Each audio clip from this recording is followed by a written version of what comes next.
It's a nice loading screen. Alright, if you're on YouTube, hi. I'm just starting the stream. Definitely, I did not play anything else before this. This is called Dagon. I believe this is a short little Lovecraftian game. It looks fun. I don't know anything about it. Let's just get on with it. Dagon is a faithful interactive adaptation of H.P. Lovecraft's work, focused on story and atmosphere. You will not find difficult choices, action sequences, or inventory management here. Movement is limited to progressing through locations along with the plot. I am writing this under an appreciable mental strain, since by tonight I shall be no more. I wasn't expecting more. During the game, you will encounter interactive elements. Some of them will allow you to continue your journey. Others reveal interesting facts about the original short story, its historical background, and the author. Some of the trivia is hidden. In order to find the secrets, focus your eyes and look for the Elder sign. With the you can't see my cursor, with the right button. Oh god. Whoa. Choppy frame rate for some reason. Is there a way to fix that? Fucking turn off motion blur. Penniless, and at the end of my supply of the drug which alone makes life endurable, I can bear the torture no longer, and shall cast myself from this garret window into the squalid street below. Mate, we just started and you're gonna throw yourself out of a window? What do you mean? Do not think from my slavery to morphine that I am a weakling or a degenerate. When you have read these hastily scrawled pages, you may guess, though never fully realize, why it is that I must have forgetfulness or death. Yes, there's multiple things I can interact with. Morphine. This is just trivia about morphine. Morphine entered into use in the 19th century and was routinely administered to treat severe pain during the American Civil War and World War I. It was also sold without restriction until 1914. Morphine became more popular after the invention of hypodermic syringe around 1854. How the fuck... Okay, how the fuck was it, like, administered beforehand? Frederick Saturnia, who first isolated the substance, originally named it morphium, after Morpheus, the Greek god associated with dreams. Morpheus. At the time when Dagon was published, morphine abuse, known as soldier's disease, already posed a big problem in the United States. You can read the discovered trivia immediately or go back to read them later in the main menu. Turn off displaying trivia if you find that the feature distracts you from the story. No, I like the trivia. Trivia good. Game little loud. I'm gonna turn that down slightly.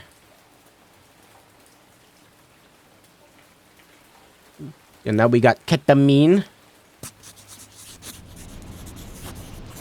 It was in one of the most open and least frequented parts of the broad Pacific that the packet of which I was supercargo fell a victim to the German sea raider.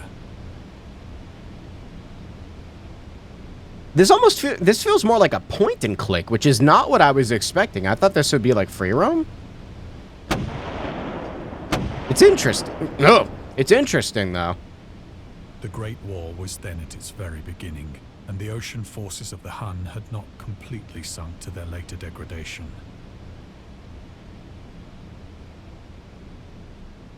So that our vessel was made a legitimate prize, whilst we of her crew were treated with all the fairness and consideration due us as naval prisoners. Sorry, who am I a prisoner of? The Huns. They were Central Asian nomads who established a dominion in Europe and invaded the Roman Empire in the 5th century AD.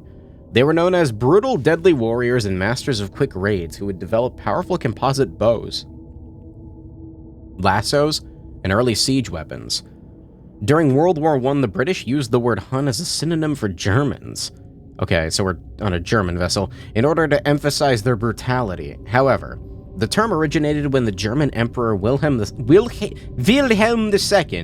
gave a speech to his troops on the 27th of July 1900 before they embarked to China. Should you encounter the enemy, he will be defeated. No quarter will be given. Prisoners will not be taken. Whoever falls into your hands is forfeited. Just as 1,000 years ago, the Huns under the king Attila made a name for themselves, one that even today makes them seem mighty. In history and legend, may the name German be affirmed by you in such a way in China that no Chinese will ever dare again to look cross-eyed at a German. The refusal to take prisoners was a clear breach of the laws and customs of war adopted during the First Hague Convention of 1899. Hague? I don't know very much goods about history, but it's cool. So liberal, indeed, was the discipline of our captors, that 5 days after we were taken, I managed to escape alone in a small boat with water and provisions for a good length of time. Can I get like a wallpaper engine of like just this? Look at that, that's so nice. If not slightly creepy. I'm trying to pay attention to make sure I'm not missing anything cool. When I finally found myself adrift and free, I had but little idea of my surroundings. Oh good, my mouse is about to die. That's fantastic. Never a competent navigator, I could only guess vaguely by the sun and stars that I was somewhat south of the equator. You could also like give me this right here, like this shot right here. Of the longitude, I knew nothing, and no island or coastline was in sight.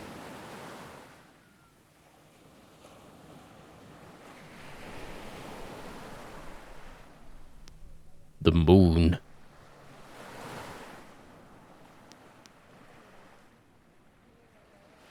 The weather kept fair, Oh. and for uncounted days I bright. drifted aimlessly beneath the scorching sun, waiting either for some passing ship or to be cast on the shores of some habitable land.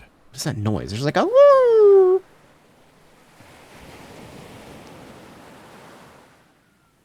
But neither ship nor land appeared, and I began to despair in my solitude upon the heaving vastness of unbroken blue.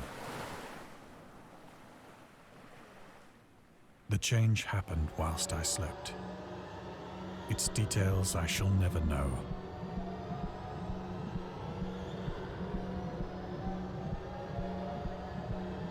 For my slumber, though troubled and dream-infested, was continuous. Yeah, squid!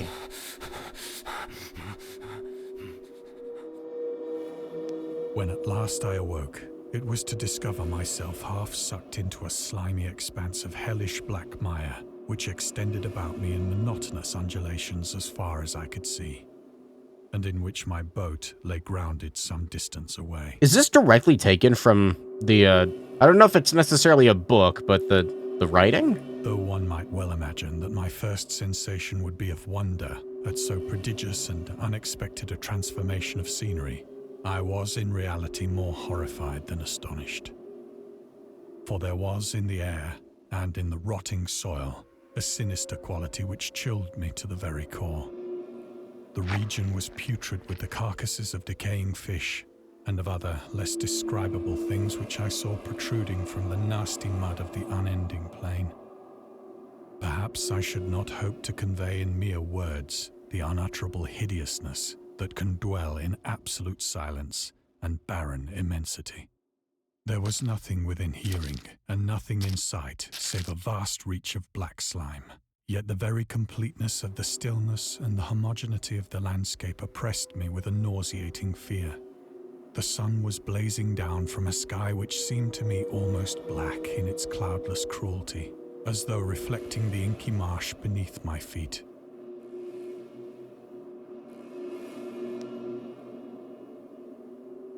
Just trying to, like, make sure there's no, like, trivia here, like, this squid monster was first coined in 1846. As I crawled into the stranded boat, I realized that only one theory could explain my position. Through some unprecedented volcanic upheaval, a portion of the ocean floor must have been thrown to the surface, exposing regions for which innumerable millions of years had lain hidden under unfathomable, watery depths. So great was the extent of the new land which had risen beneath me that I could not detect the faintest noise of the surging ocean, straining my ears as I might. Nor were there any seafowl to prey upon the dead things. When does gameplay start? I think this is the game.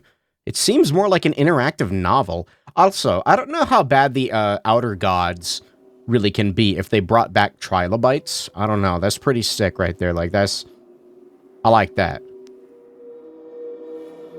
For several hours I sat thinking or brooding in the boat, which lay upon its side and afforded a slight shade as the sun moved across the heavens.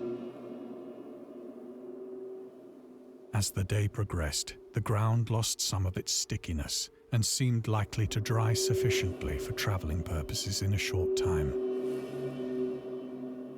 That night I slept but little, and the next day I made for myself a pack containing food and water, preparatory to an overland journey in search of the vanished sea and possible rescue.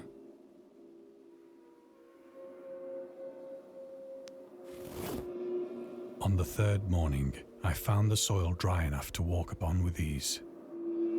The odor of the fish was maddening, but I was too much concerned with graver things to mind so slight an evil, and set out boldly for an unknown goal.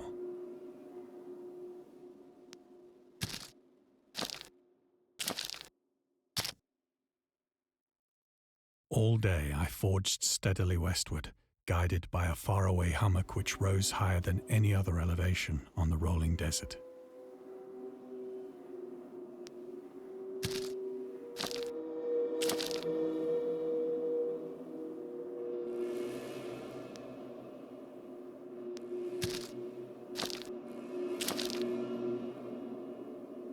That night I encamped, and on the following day still travelled toward the hummock, though that object seemed scarcely nearer than when I had first espied it.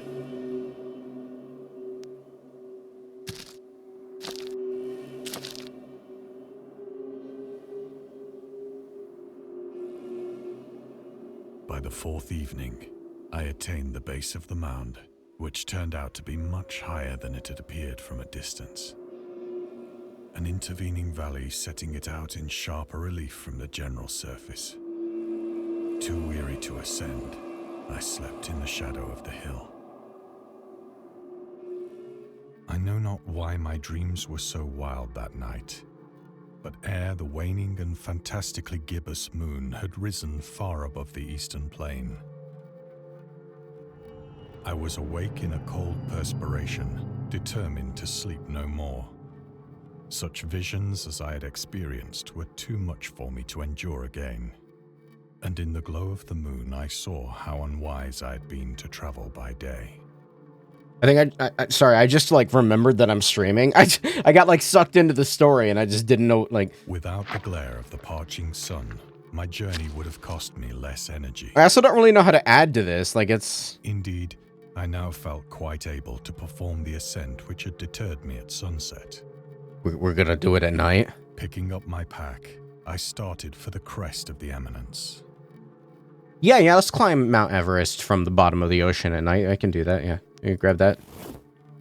I have said that the unbroken monotony of the rolling plain was a source of vague horror to me.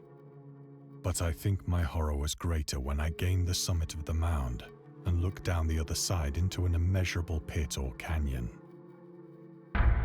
whose black recesses the moon had not yet soared high enough to illumine. I felt myself on the edge of the world, peering over the rim into a fathomless chaos of eternal night. Through my terror ran curious reminiscences of Paradise Lost, and of Satan's hideous climb through the unfashioned realms of darkness. Why is it glowing?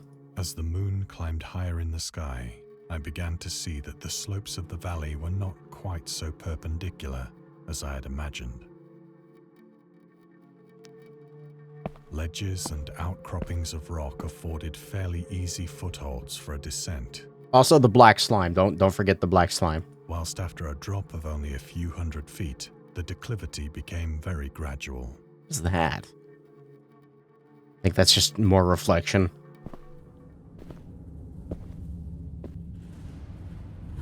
urged on by an impulse. Oh, we got a monolith! Analyze. I scrambled with difficulty down the rocks and stood on the gentler slope beneath. When was this written? Like, fucking... This is like the first monolith ever? Gazing into the Stygian deeps, where no light had yet penetrated. All at once, my attention was captured by a vast and singular object on the opposite slope, which rose steeply about 100 yards ahead of me. An object that gleamed whitely in the newly bestowed rays of the ascending moon. That's what I'm clicking on, not the fucking giant Space Odyssey brick. That it was merely a gigantic piece of stone, I soon assured myself. But I was conscious of a distinct impression that its contour and position were not altogether the work of nature. A closer scrutiny filled me with sensations I cannot express. For despite its enormous magnitude, and its position in an abyss which had yawned at the bottom of the sea since the world was young, I perceived beyond a doubt that the strange object was a well-shaped monolith, whose massive bulk had known the workmanship and perhaps the worship of living and thinking creatures. That is a bulky monolith, I cannot deny. Dazed and frightened, yet not without a certain thrill of the scientist's or archaeologist's delight, I examined my surroundings more closely.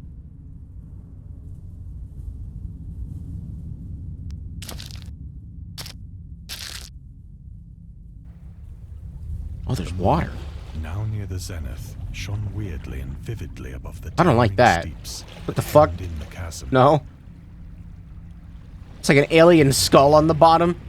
And the left. Fact that a far-flung And the body right. of water flowed Oh, at no. the bottom, winding out of sight in both directions and almost lapping my feet as I stood on the slope. Across the chasm, the wavelets washed the base of the Cyclopean monolith, on whose surface I could now trace both inscriptions and crude sculptures. No. No, don't do that.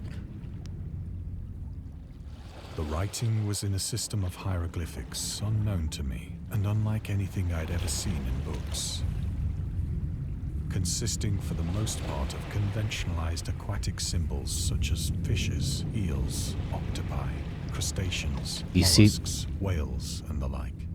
You can only barely see it, like under the text box, the fucking horrifying visage. Several characters. Oh no, here we go. Represented marine things which are unknown to the modern world, but whose decomposing forms I had observed on the ocean-risen plain. It was the pictorial carving, however, that did most to hold me spellbound. Oh, what's this? Dagon contains many themes and storytelling methods that Lovecraft developed in his later works, such as telling the story through carvings at Mountains of Madness, The Nameless City, journals and character notes, Shadows Out of Time, The Haunted in the Dark, islands emerging from the ocean, Call of Cthulhu, or fictional beings and deities based on real events and mythologies. Migo in The Whisperer of Darkness. In Darkness, I don't know how to read. It's also considered the origin of the popular Cthulhu mythos. Some of Lovecraft's other stories also concluded in a manner similar to Dagon. But let's skip the details in order to not spoil the ending. Plainly visible across the intervening water, on account of their enormous size, were an array of bas-reliefs whose subjects would have excited the envy of a doré. I don't know what a doré is. I think that these things were supposed to depict men, at least a certain sort of men, though the creatures were shown disporting like fishes in the waters of some marine grotto, or paying homage at some monolithic shrine which appeared to be under the waves as well. Of their faces and forms I dare not speak in detail, for the mere remembrance makes me grow faint, grotesque beyond the imagination of a Poe or a Bulwer. They were damnably human in general outline, despite webbed hands and feet, shockingly wide and flabby lips, glassy, bulging eyes, and other features less pleasant to recall. Curiously enough, they seem to have been chiseled badly out of proportion with their scenic background. For one of the creatures was shown in the act of killing a whale, represented as but little larger than himself. I remarked, as I say, their grotesqueness and strange size, but in a moment decided that they were merely the imaginary gods of some primitive fishing or seafaring tribe. Some tribe whose last descendant had perished eras before the first ancestor of the Piltdown or Neanderthal man was born. Is it supposed to be like a size comparison with a blue whale? Awestruck at this unexpected glimpse into a past beyond the conception of the most daring anthropologist, I stood musing whilst the moon cast queer reflections on the silent channel before me. Then, suddenly, I saw it. No, you didn't. What? No, no, no.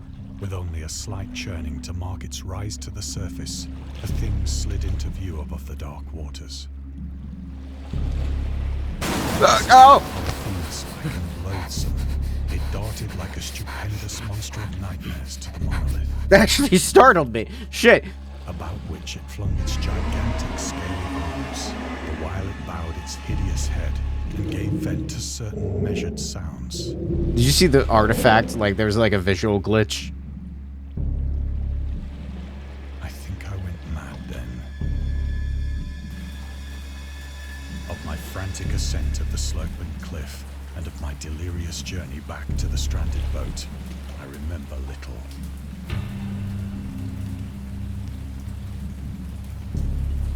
Oh, cool visual effect. I feel like I'm playing Amnesia now.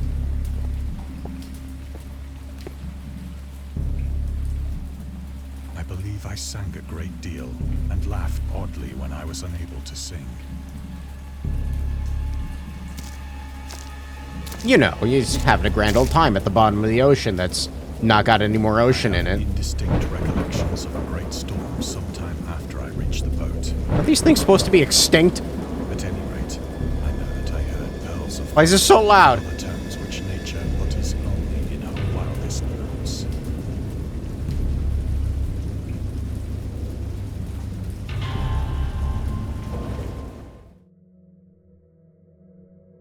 My PC is dying right now. When I came out of the shadows, I was in a San Francisco hospital, brought thither by the captain of the American ship which had picked up my boat in mid-ocean. In my delirium, I had said much, but found that my words had been given scant attention. Of any land upheaval in the Pacific, my rescuers knew nothing, nor did I deem it necessary to insist upon a thing which I knew they could not believe. What, you're telling me that the ocean didn't disappear? He was in the middle of the Pacific? Excuse me? Once I sought out a celebrated ethnologist and amused him with peculiar questions regarding the ancient Philistine legend of Dagon, the fish god.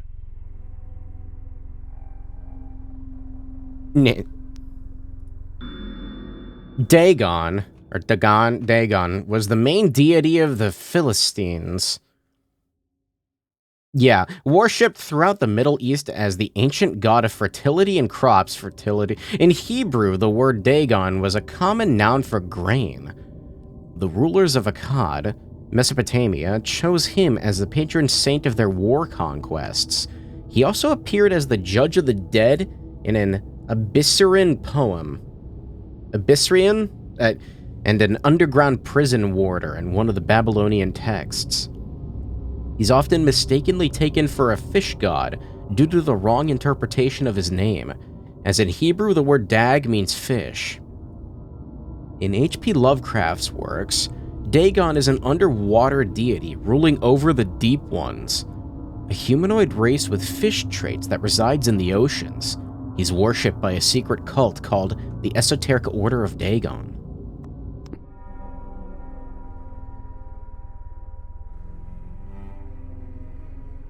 Oh.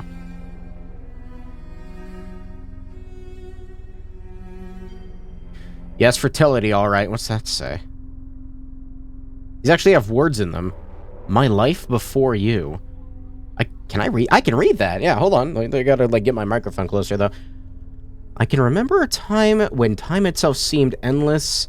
The second hand of a clock ticking in slow motion. Something. The hour hand barely moving at all. A dull rhythm. Monotony.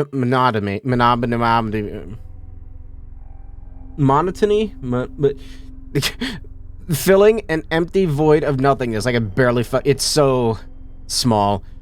I'm getting old. My eyes don't function anymore.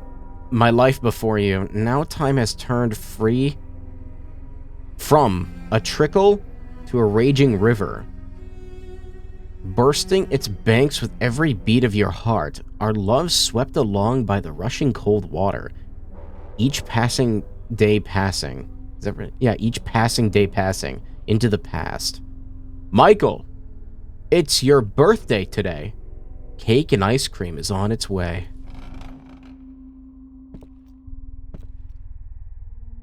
But soon perceiving that he was hopelessly conventional, I did not press my inquiries. I'm gonna press an inquiry. What the fuck is that doing there? Why do you have that? Yeah, I don't think you're supposed to have that. What's that doing there? What are you... August Derelith and the Cthulhu Mythos. Yeah, it's just a copy of the Necronomicon, perfectly natural and normal. August Derelith was an American writer and anthologist. He also befriended Lovecraft and published many of his works through his company, Arkham House. Although he greatly contributed to the population of the author's works after his death, popularization, he is surrounded by numerous controversies. One of his most questionable decisions involved introducing the good versus evil doctrine. Derelith was a devout Catholic to the Cthulhu mythos, which contrasted with Lovecraft's view of the world and his approach to cosmic horror. As a result, the author's works are often misunderstood and misinterpreted in today's culture. It's also worth noting that Lovecraft was never really interested in creating a mythology, and the term Cthulhu mythos was coined by Derelith after the author left the mortal plane. I'm learning a lot today. What am I... Oh. I haven't gotten the ability to, like, turn around all the way yet.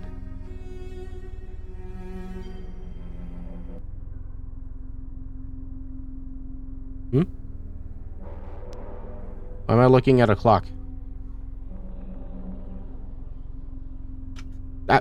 Banging my mouse into shit now. I'm gonna make sure I'm not missing anything.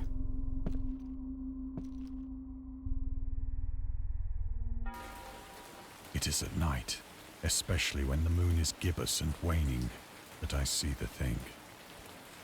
I tried morphine, but the drug has given only transient surcease and has drawn me into its clutches as a hopeless slave. So now I am to end it all, having written a full account for the information or the contemptuous amusement of my fellow men.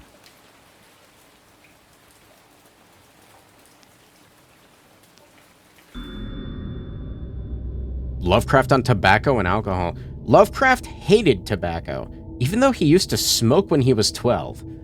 In order to look and feel like an adult, in his correspondence with friend Reinhard Kleiner, he claims that he quit as soon as he started wearing long pants. He also had a very strong opinion about alcohol, as evidenced by his letter to Zelia Brown, dated the 13th of February 1928. As for the matter of drinking, I have never tasted intoxicating liquor and never intend to. Having a strong and aesthetic disgust at anything which blunts or courses the delicate natural equipoise. I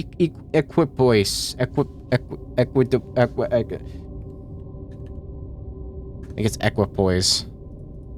Equipoise. Yes. Why? That was a weird voice. Of the evolved human intellect and imagination. I lost my spot there. Drinking excited my personal repugnance, hence I don't drink. Let the herd do what they will. I am rather in favor of prohibition. The prohibition of any one antisocial force as well as any other. Source is The Spirit of Revision, Lovecraft's Letters to Zelia Brown, Reed Bishop, H.P. Lovecraft, Sean Branney, and Andrew Lehman, S.T. Joshi. I don't know who any of those people are.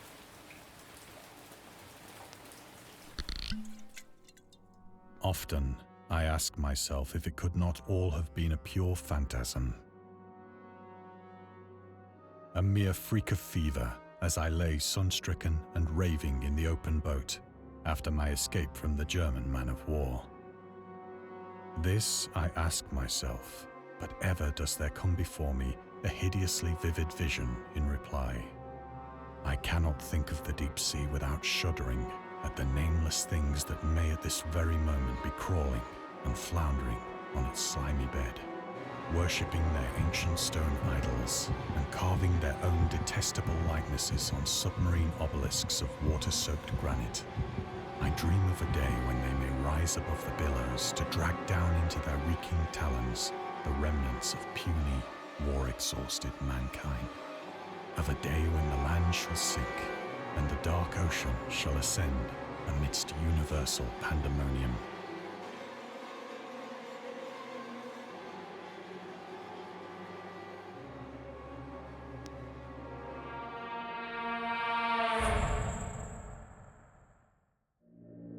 The end is near.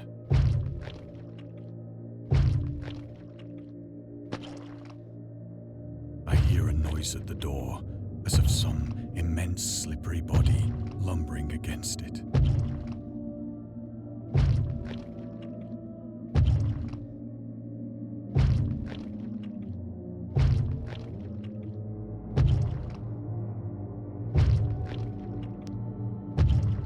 It shall not find me.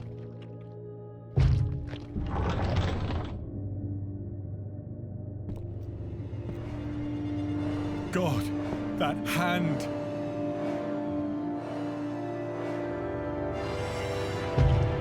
The window! The window!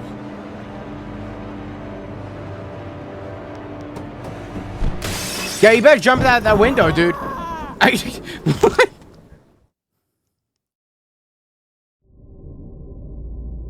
Is that it? Really? Thank you for playing. We hope you enjoyed immersing yourself in our little pool of cosmic horror. We would appreciate if you took a moment to rate Dagon and checked out the other game and DLCs. There's DLCs? Railway Horror DLC. Cthulhu's Bedtime Stories and Dr. Emerson's Nocturnes. Yeah, that just opens up the Buy It Now page. Railway Horror? What is this about? Are these all separate adaptations?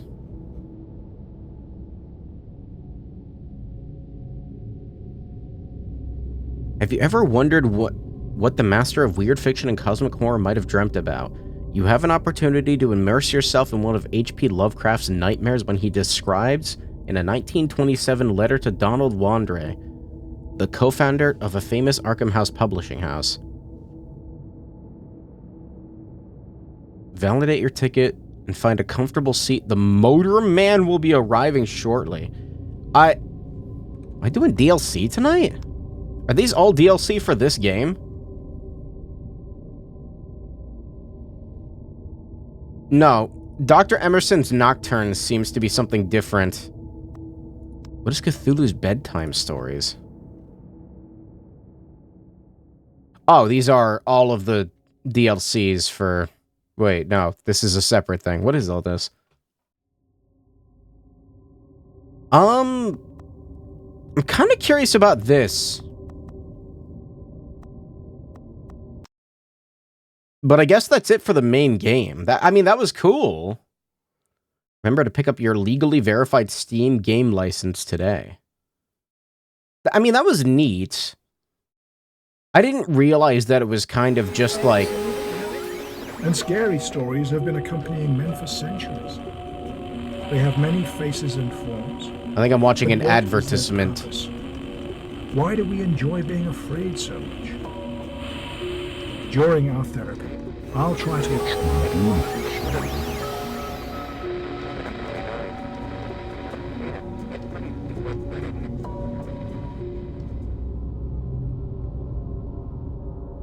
Yeah, it's an advertisement. I mean, that's cool. You're showing it to me 2 times in a row, but that you know, that's fine, I guess. Railway horror, little glass bottle. You can unlock all the trivia in this category, but you won't find or get the associate. I missed a lot of things? I missed a lot. Wow.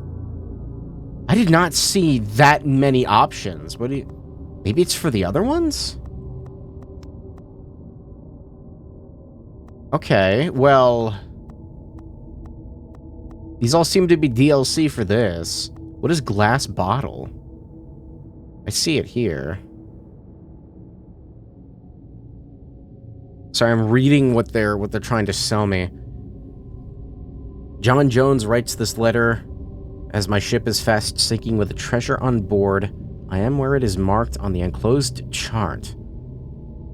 John William Jones and his party of men are on a treasure hunt adventure. Little Glass Bottle is the second official DLC for Dagon, based on the surviving story by the master of weird fiction, written when he was 7 years old. Embark on an adventure during your coffee break. It can be completed in less than 10 minutes. I mean, I guess I can... See, How Long to Beat says this takes like 50 minutes to beat, and it's only been like 30? It's a little pricey for what it is. It's only... I mean, I get that these take, like, effort and stuff. It's like $12. Well, no, it's $12 for all three of them.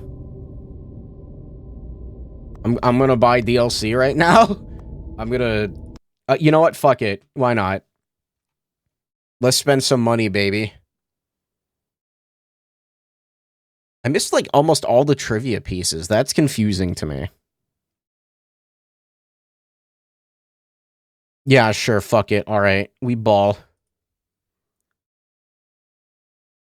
Yeah, drain my bank account. Yeah, there we go. Give me 1 minute. I gotta install the content. How big of an update is this? This is 500 megabizzles. It shouldn't take too long. It'll take like a couple seconds. I pay for that Gucci internet, you know? Well, if I'm gonna do this, I don't know if I'm gonna do the plus more. That might have to be saved for a different night. I still should have plenty of time for Fears to Fathom, though. Alright, let's see what we got.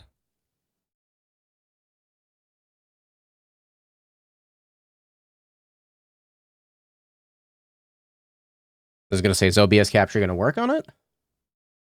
You have me intrigued, developer. I like your creation here.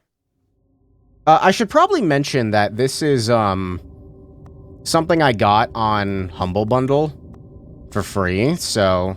But I mean, hey, I got the DLC, so let's take a look at the, Is there an order to these? I'll just go left from right, I guess. Little Glass Bottle is a short 5 to 10 minute adaptation of a short story by Howard Phillips Lovecraft, written when he was about 7 years old. Original works and spelling have been kept. Okay. Heave to! There's something floating to the leeward. Apparently the profits for the DLC are donated to humanitarian efforts. That's cool. What's that? The speaker was a short, stocky The art style changed? whose name was William Jones. He was the captain of a small catboat in which he and a party of men were sailing at the time the story opens. Okay, more secrets. Yeah, I get that. There's one. How did I miss so many before? Sorry, it's bothering me.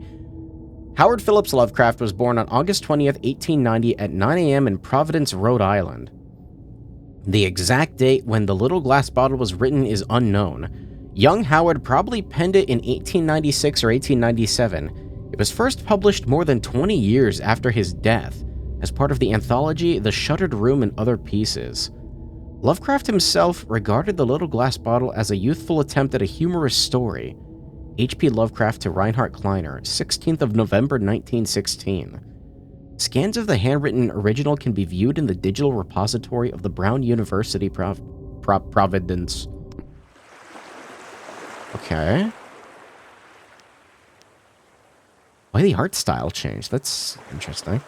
Still can't move or anything. I'm, like, trying to be very vigilant for secrets. I see that. That is a little glass bottle, yep.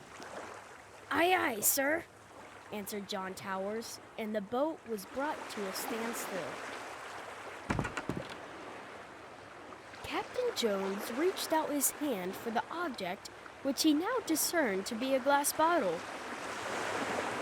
Nothing but a rum flask that the men on the passing boat threw over, he said. But from an impulse of curiosity, he reached out for it. It was a rum flask, and he was about to throw it away when he noticed a piece of paper in it. He pulled it out, and on it read the following. January 1st, 1864. I am John Jones, who writes this letter. My ship is fast sinking with the treasure on board. I am where it is marked on the enclosed chart. Captain Jones turned the sheet over, and the other side was a chart. On the edge were written these words. Dotted lines represent course we took. Towers, said Captain Jones excitedly. Read this. Towers did as he was directed. I think it would pay to go, said Captain Jones. Do you? Just as you say, replied Towers. We'll charter a schooner this very day, said the excited captain. Schooner? All right, said Towers.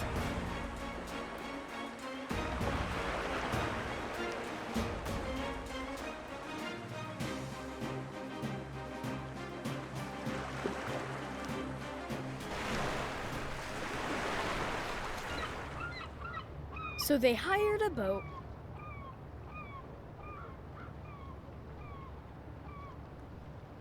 Framerate does not like this area. Oh, that's probably why. The fuck is a schooner?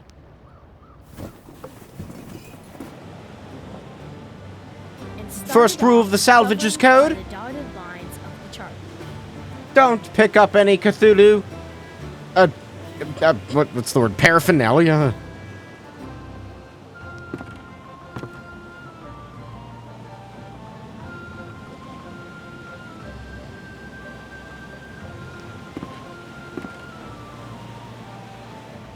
In 4 weeks, they reached the place where directed.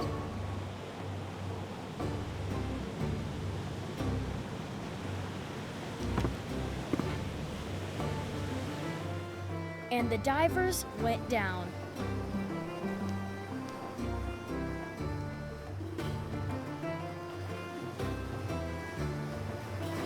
I'm like actively clicking on things, looking for something. There's nothing.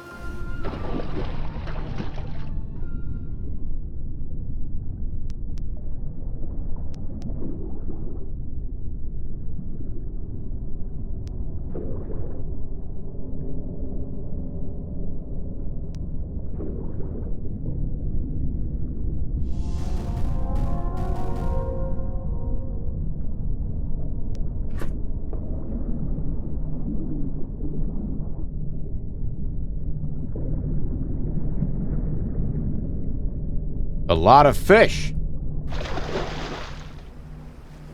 And came up with an iron bottle. They found in it the following lines scribbled on a piece of brown paper.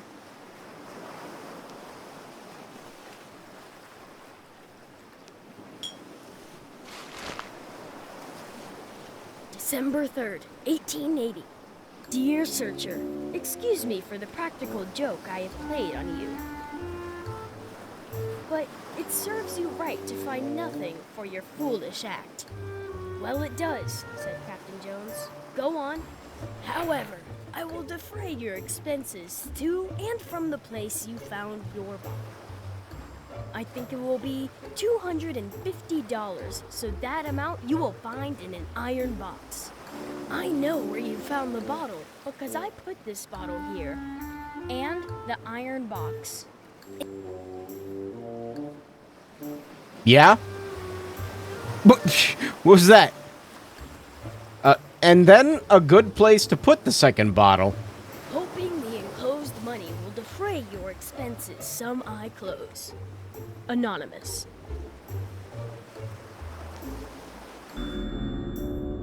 There are a few puzzling elements in the little glass bottle.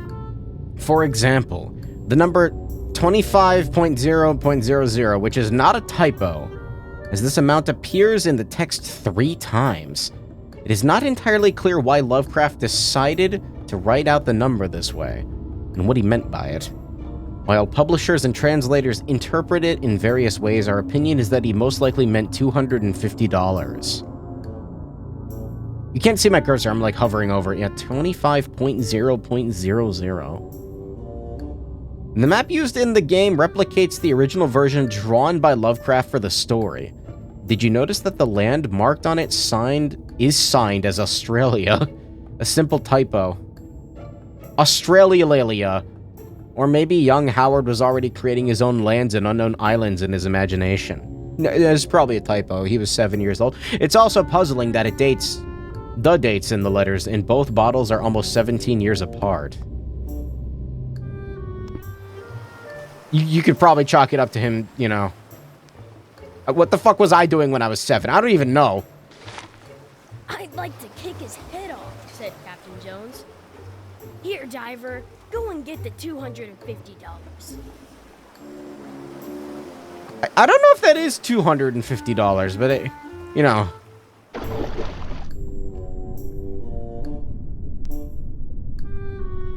But what about those sick undersea shovels? At least I thought I saw a shovel earlier. In a minute, the diver came up bearing an iron box.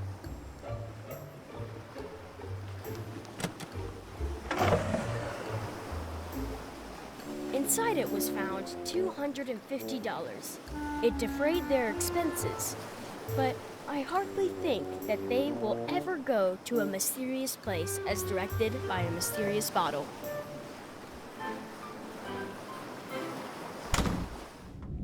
Okay.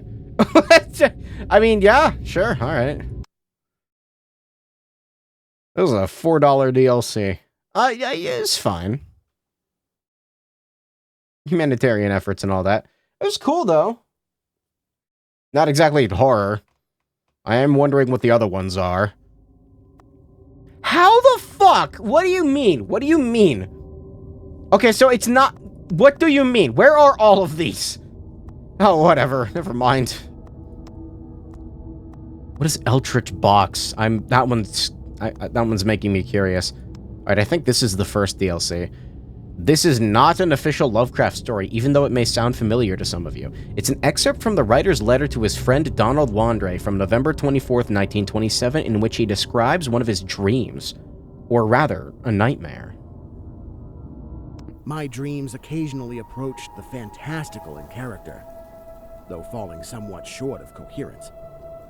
One scene is especially stamped upon my recollection.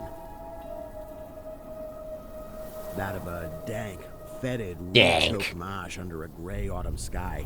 Wait, so it's not written by Lovecraft, but it said it was in the letters. So wait, who wrote it? What? Sorry, I'm stupid. During the game, you will encounter...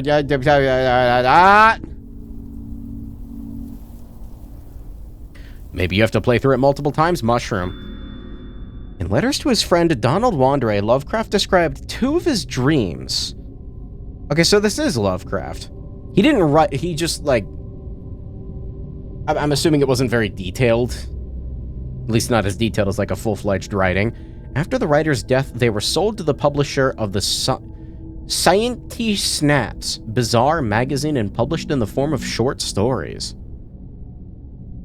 The first one, titled The Very Old Folk, tells the story of one of the provinces of the Roman Republic and mysterious mountain inhabitants performing terrible rituals.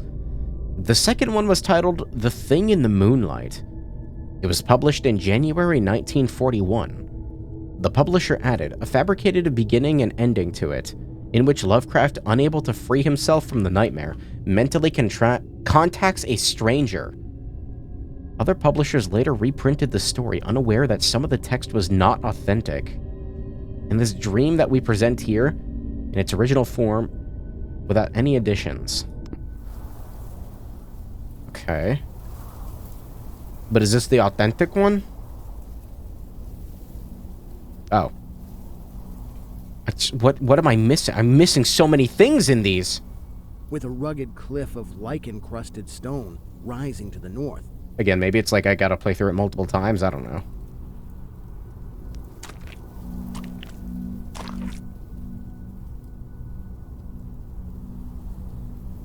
What is that?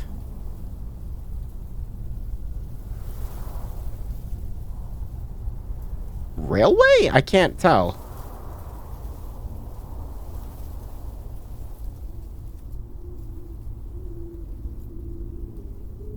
The fuck is that? A goddamn anime scythe? No, dude, I know. Corpse Party was last night. No.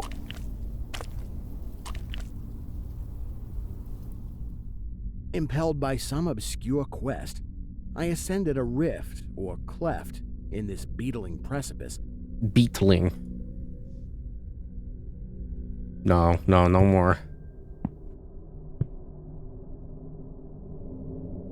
Noting as I did so the black mouths of many fearsome burrows extending from both walls into the depths of the stony plateau. I missed a fucking thing. I saw that right out of the corner of my eye as soon as it... God damn it! At several points, the passage was roofed over by the choking of the upper parts of the narrow fissure. How do I go back? God damn it! These places being exceedingly dark and forbidding the perception of such Dark. burrows as may have existed there. In one such dark space, I felt conscious of a singular accession of fright, as if some subtle and bodiless emanation from the abyss were engulfing my spirit. But the blackness was too great for me to perceive the source of my alarm.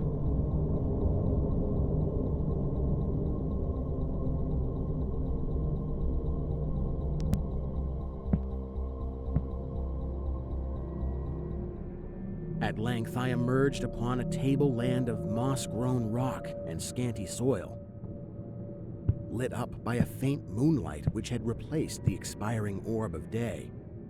Casting my eyes about, I beheld no living object, but was sensible of a very peculiar stirring far below me amongst the whispering rushes of the pestilential swamp I had lately quitted.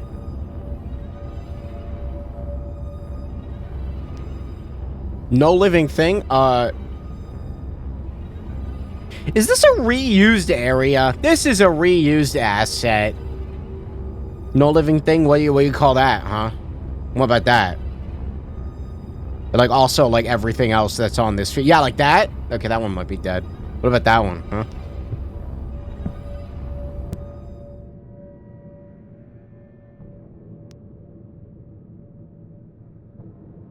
I'm mad that I missed that last one. God damn it. God damn it.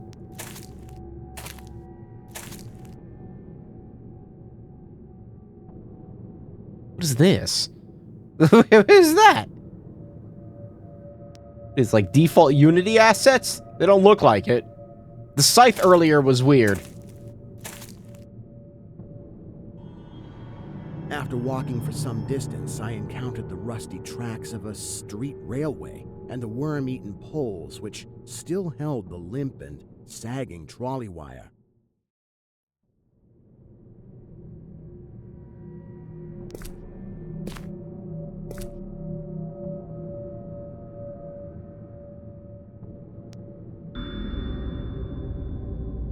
Lovecraft believed that authors could make their stories more credible by exchanging ideas and drawing from each other's works. Best example is the famous invented book Necronomicon, which also appears in the works of his friends such as Robert Bloch, later creator of Psycho, and Robert E. Howard, creator of Conan the Barbarian. Its presence in the works of various other writers has even led to the mythologization of the Necronomicon. Sorry, with the blurring effect, it looks like the thing in the middle of the text, you can't see my cursor, is like a face. It's weird. And the appearance of reference to the book in countless novels, films, and other works of pop culture. Lovecraft himself also used elements of other people's works, such as the books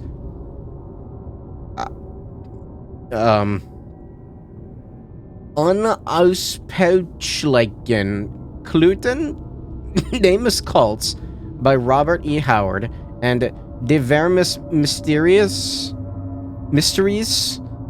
of the Worm by Robert Bloch. Bloch? It's probably Bloch. Hastur, a creature borrowed from Robert W. Chambers, author of The King in Yellow, who was inspired by Ambrose Bierce.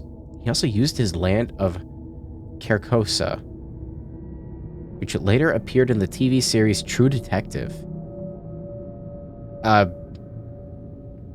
Sathagua, a creature invented by Clark A. Smith. Lovecraft slightly changed its appearance and included it in its stories. We wanted to follow this tradition, so we included objects from 3 other games created by our friends. Oh, that's why the scythe was there? And also that weird fucking thing? I'm assuming. I wonder if you'll be able to recognize them. Okay, that makes a little more sense now. I think I knew that Hester was based off King in Yellow. Probably because of, Signalis. That is a face. I hate that. Okay, I'm assuming that's another one of the things.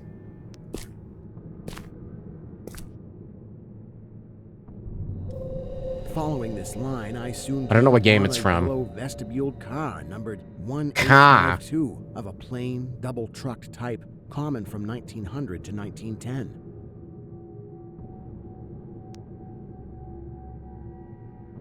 Trying to make sure I don't want to miss anything, even though I already have. It was untenanted, but evidently ready to start.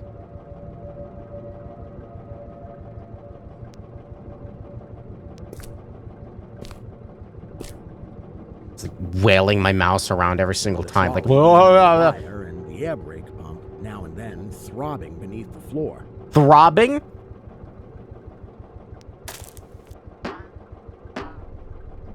What is that walking noise? I boarded it and looked vainly about for the light switch.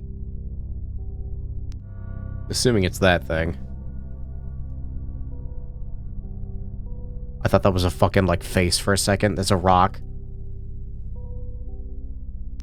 Noting as I did so the absence of controller handle, which implied the brief absence of the motorman. Then I sat down in one of the cross seats toward the middle, awaiting the arrival of the crew and starting of the vehicle.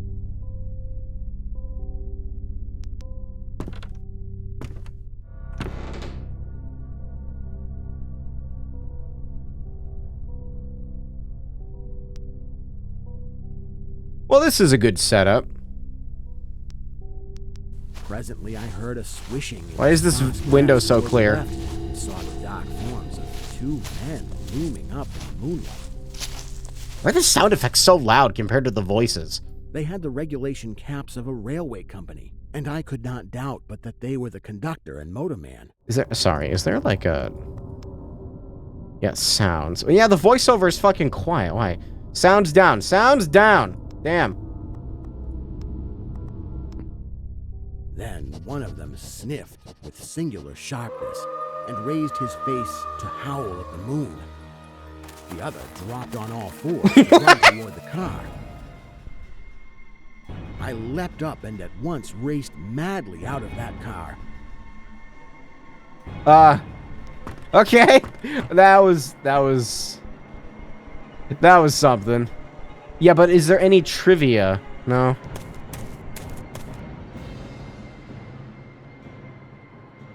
And away across endless leagues of plateau till exhaustion waked me.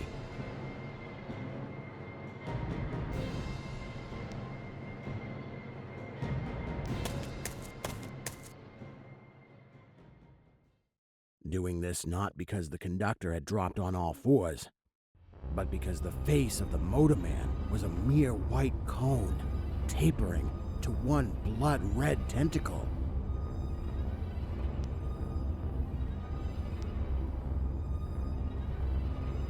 And get like a... Oh! Some things only show up when you zoom. Oh. A man with a tentacle covering his face is a strong and disturbing motif. You may recognize this image, as it is how Nyarlathotep, a mysterious, powerful creature appearing in Lovecraft's stories, was portrayed in the role-playing game Call of Cthulhu. There's an RPG for it? Wait, what? A creature with a bloody tentacle... Wait.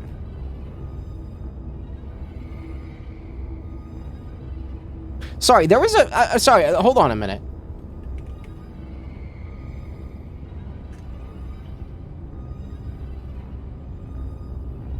Oh, there is.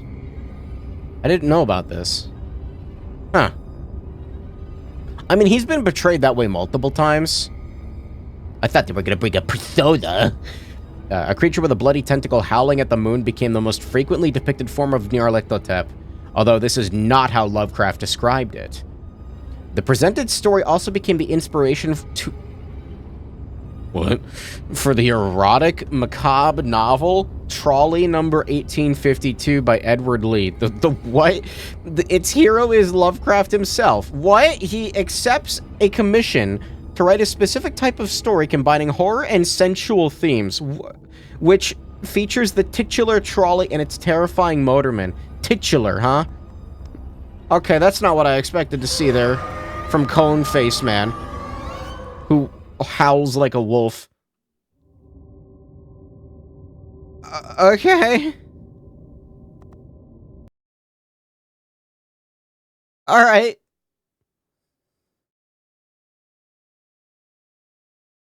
So what's the last one? I'm sorry, these are throwing me off. I don't really know what to... yeah. I missed so many. There's supposedly another DLC, but there's no, like, page for it?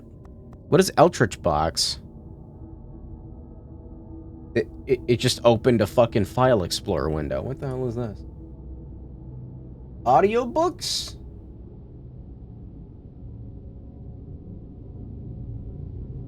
Is this the entirety of Dagon? Dagon by H.P. Lovecraft.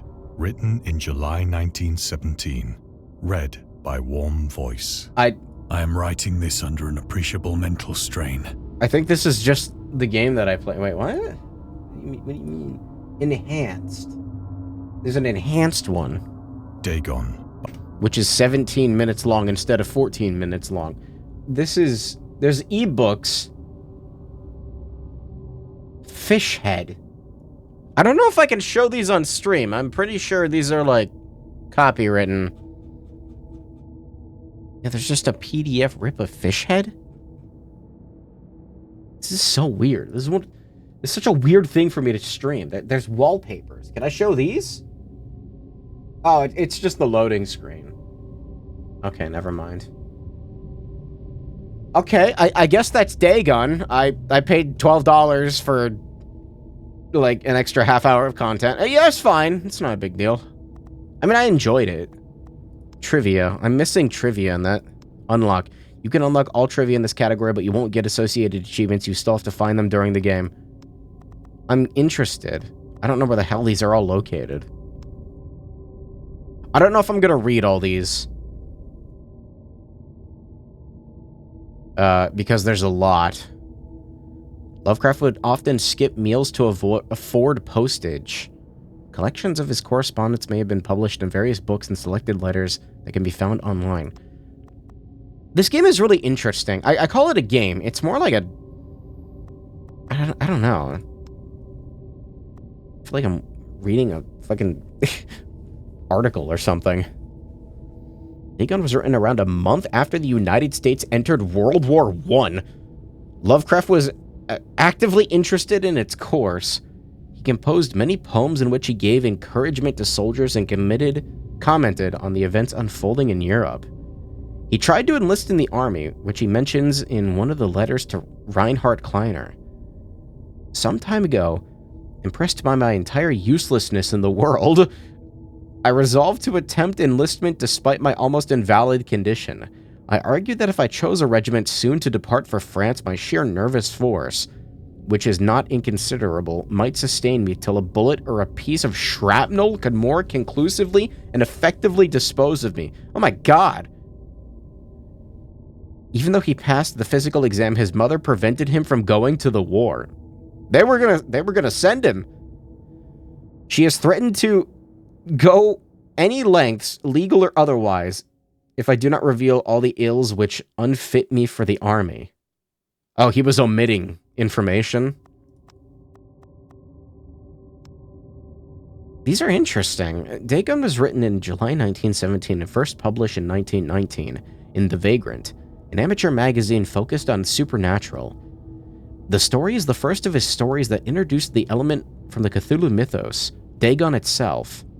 A pagan cult worshipping Dagon later appears in The Shadow over Innsmouth, one of Lovecraft's most popular works. In 1917, where did "in" come from? 1917 is also the year when he wrote The Tomb, a story about Jervis Dudley, a daydreamer who discovers a mysterious mausoleum in the woods by his house and becomes obsessed with it. These two works marked Lovecraft's return to short story writing after he burned most of his attempts at the genre 9 years prior and decided to concentrate on poetry. Lovecraft stated that it was his friend William Paul Cook, a literary publisher and critic, who convinced him to start writing weird fiction again. Huh.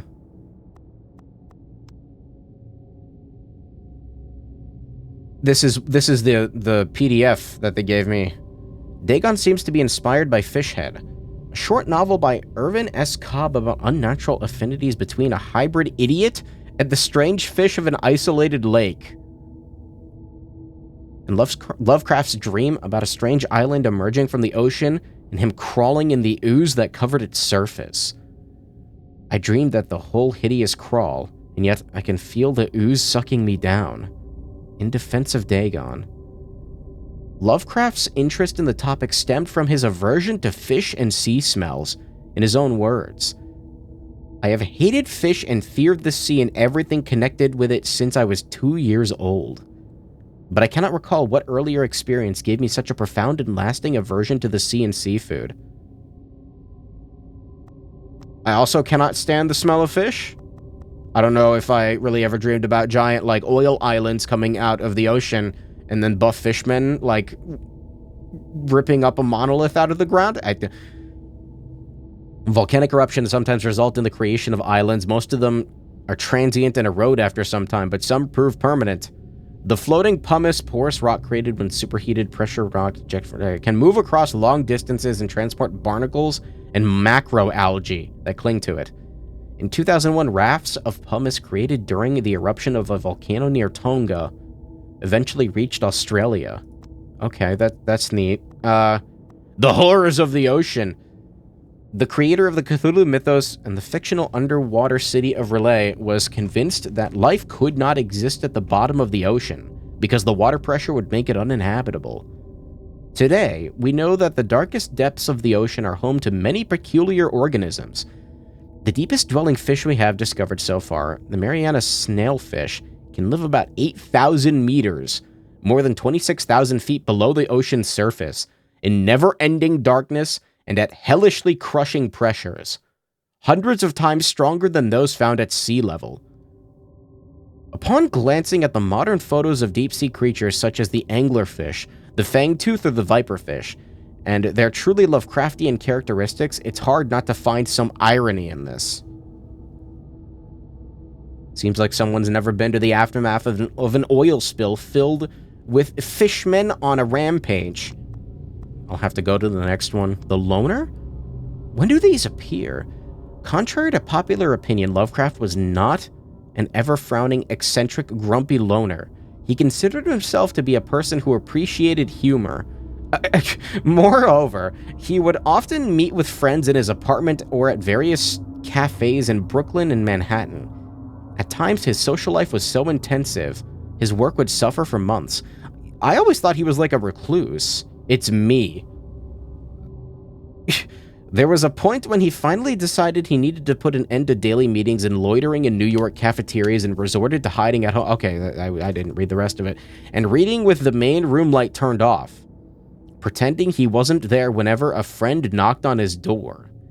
He also had another method of deterring his guests, which involved greeting them in a bathrobe with an unmade bed visible in the background and piles of paper scattered across the floor. That's just my... Okay, I don't know about the bathrobe, but that's just kind of... I mean... Man. Don't let anyone from like 1917 see my apartment today. I need to clean. Lovecraft. I wasn't planning on reading all these, but I'm interested. Lovecraft would often use the latest scientific discoveries as inspiration for his works. He would even update his stories at the last moment in order to make sure they reflected the latest breakthroughs. Unfortunately, this method was not without its flaws. After Lovecraft's death, the Piltdown Man discovery mentioned in Dagon turned out to be a paleoanthropological fraud.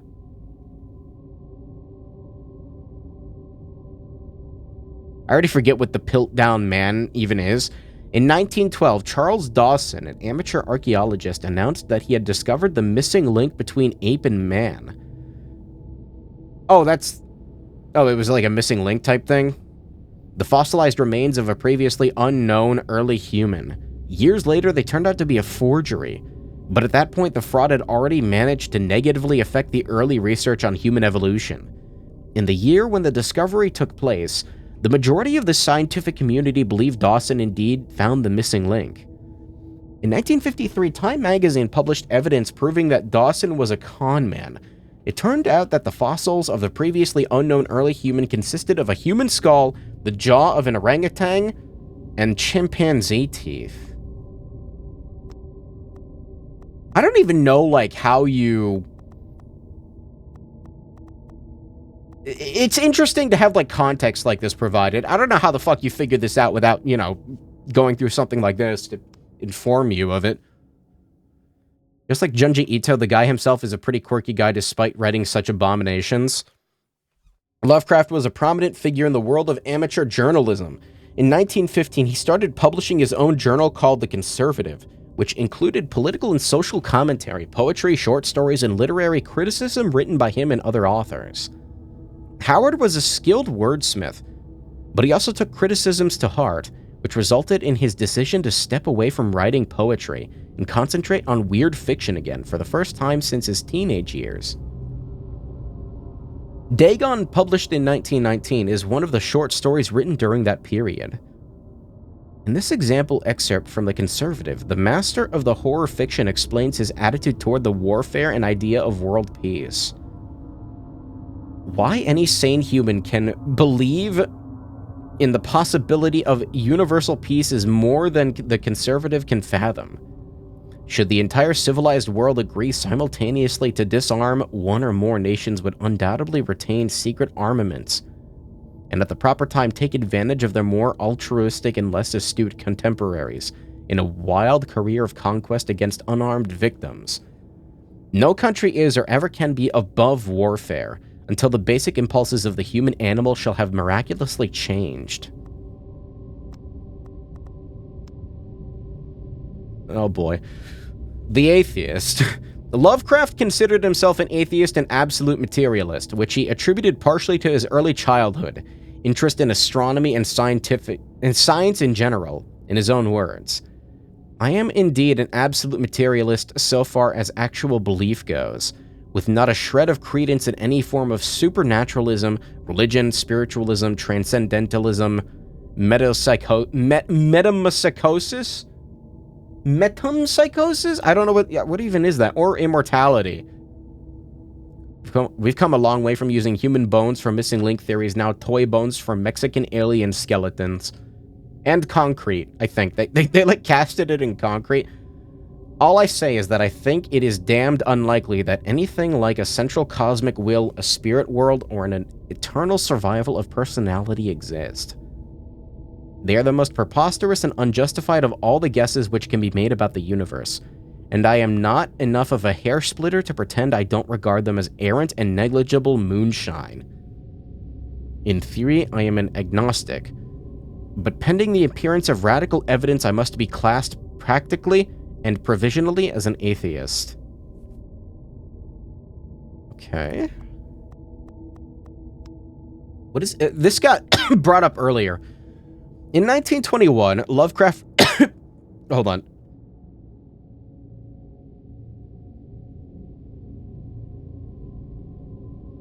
Needed a drink. In 1921, Lovecraft released a series of 3 essays The defense reopens, the defense remains open, and the final words. Later published as a collection titled In Defense of Dagon, in which he rebuked a series of criticisms directed at his works. Some notable quotes: "I paint what I dream. I will let the public settle the rest among themselves." Mr. Monday asks the raison d'etre of Dagon. I will give it. Purely and simply to reproduce a mood. Its object is the simplest in all art, portrayal. The physical horrors of war, no matter how extreme and unprecedented, hardly have a bearing on the entirely different realm of the supernatural terror. Ghosts are still ghosts. Mind can get more thrills from unrealities than from realities. In the essay, Lovecraft touches upon the topics of atheism, materialism, the quest for truth, and the love of science. The marketer? Lovecraft's attempts to find a job in 1925 were influenced by advice he received from friends. Among others, he started freelancing for a marketing magazine, where he would write announcements and commercials. Feel free to judge his copywriting skills for yourself. The fuck is this? From an ad for Curtis Woodwork. Curtis Woodwork embraces both the usual structural units and the cleverest contrivances of built-in or permanent furniture, such as bookcases, dressers, buffets, and cupboards. Buffets? Every model is conceived and created with the purest art, ripest scholarship, and mellowest craftsmanship, which energetic enterprise can command. What the fuck is this about? Made to conform rigidly to the architecture of each particular type of home. The cost considering the quality, it's amazingly low. And the trademark on the individual pieces prevents any substitution by careless contractors. Reading is hard. I never claimed to be good at it. These days, the word scientist is a widely accepted term. At the time Dagon was published, it was subject to wide debate. After the author used it in the story, critics pointed out that man of science was a more appropriate term to employ. He admitted in defense of Dagon that if Dagon were to be reprinted, he would indeed use the phrase they suggested. Scientist was coined as an analog to artist, to be used when referring to those studying different branches of science. Yet in the 19th and early 20th century, scientific researchers in Great Britain and the United States were of the opinion that man of science, resembling the term man of letters, was the only proper choice. Among other things, it was gender-specific, indicating that science was an endeavor to be pursued only by one sex. The term scientist became more accepted only after World War II, and man of science started fading into obscurity as an old-fashioned synonym. At another house where people were stirring, he asked questions about the gods and whether they danced often upon Lyrian. But the farmer and his wife would only make the elder sign and tell him the way to Nir and Ulthair. Elder sign is a protective symbol that can be found in various works of pop culture, usually represented by a 5-pointed star with an eye flame symbol in its center. For example, in games inspired by H.P. Lovecraft's writings, it's supposed to ward away all kinds of cosmic horrors. However, this is a later version of the sign created by the author's friend, writer August Derleth. In our game, we have used the original symbol designed by Lovecraft in the form of a 6-pointed branch, which he sometimes includes in letters to his friends. So this is the elder sign. I'm not going to read the other ones. I'm less interested in these two stories and more interested in Dagon. That was cool. Interesting history, actually. Cool history lesson. I don't know what else to say about it. That was fun. I enjoyed that. I don't know if I'm gonna like go back and 100% the achievements or whatever, but it's cool. I think this is how much on Steam? Okay, so I'm stupid. Dagon was actually free. Dagon's free. The DLC costs money. I thought I got this on Humble Bundle. So if you want to explore the main game, yeah, it's another free game. I am gonna move on to the main thing for tonight now. here in a second. But if you're on YouTube, thanks for watching this. I implore you to check it out for yourself. I don't know how to end recordings. Bye-bye.